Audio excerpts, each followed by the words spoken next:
Brought to you by Agilus Diagnostics. Health test की बात आती है तो मैं भरोसा करता हूँ India's largest diagnostics company Agilus Diagnostics. खुद को टेस्ट करते रहो।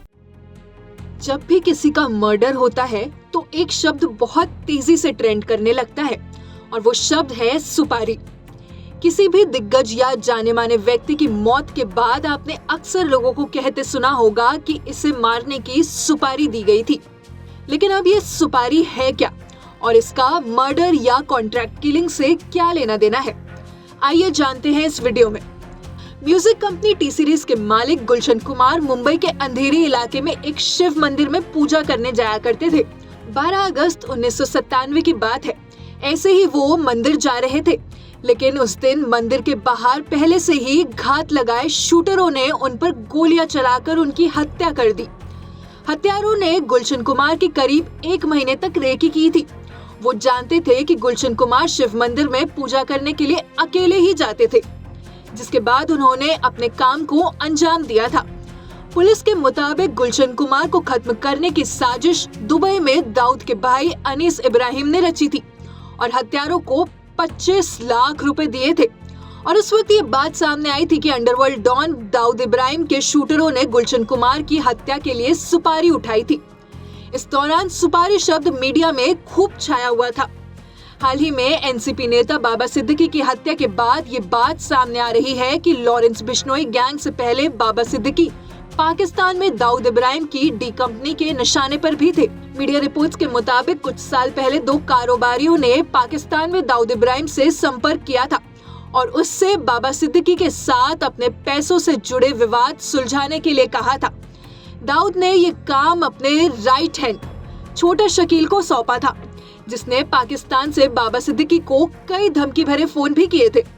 और तो और उस वक्त दाऊद ने भी बाबा को फोन पर कहा था कि रामगोपाल वर्मा से कहकर तुम्हारी फिल्म बनवा दूंगा। एक था एमएलए, मगर इस विवाद का कोई हल नहीं निकला। लेकिन अब इस मामले में अचानक से एक नया मोड़ लिया था, जब 12 अक्टूबर 2024 को बिश्नोई के शूटरों ने बाबा सिद्दीकी की हत्या कर दी थी और उन शूटरों को भी इस हत्या के लिए सुपारी दी गई थी। तो अब फिर सवाल वही है कि आखिर कॉन्ट्रैक्ट किलिंग में सुपारी शब्द कैसे और क्यों चलन में आया। दरअसल ये कहानी शुरू होती है एक किले में दिए गए भोजन से। एक पत्रकार और लेखक रहे हुसैन जैदी की किताब डोंगरी टू दुबई में कहा गया है कि सुपारी शब्द भीम से आया है, जो मुंबई में माहिम प्रांत के राजा हुआ करते थे। भीम माहिम आदिवासी समुदाय के मुखिया थे और उनके कबायली प्रथा में दिलचस्प प्रथा निभाई जाती थी। वो प्रथा ये थी कि जब किसी को मुश्किल काम दिया जाता था तो भीम अपने माहिम किले में एक सभा बुलाते थे। वहाँ उनके योद्धाओं को जमकर खाना खिलाया जाता था और खान पान के बाद एक प्लेट में सुपारी के साथ पान बीच सभा में रखा जाता था और जो भी व्यक्ति इस पान को उठा लेता था उसे ही मुश्किल काम को पूरा करने का टास्क दिया जाता था। और यहीं से सुपारी देने की शुरुआत हुई, जिसके बाद अंडरवर्ल्ड में भी यही ट्रेंड शुरू हो गया। अंडरवर्ल्ड में जब किसी को हत्या की सुपारी देनी होती है तो मिडिलमैन ही शूटर को चुनता है। मिडिलमैन जिसे सुपारी देता था उसे मारे जाने वाले की फोटो, उसकी लोकेशन और कब हत्या को अंजाम देना है, सारी डिटेल्स मुहैया कराया जाती थी। मिडिलमैन जिसे सुपारी देता था उसे मारे जाने वाले की फोटो, उसकी लोकेशन और कब हत्या को अंजाम देना है, सारी डिटेल्स मुहैया कराता था। और सुपारी की कीमत टारगेट के अनुसार तय होती थी, यानी कि वो कितना बड़ा आदमी है और उसकी हत्या के बाद क्या असर होगा।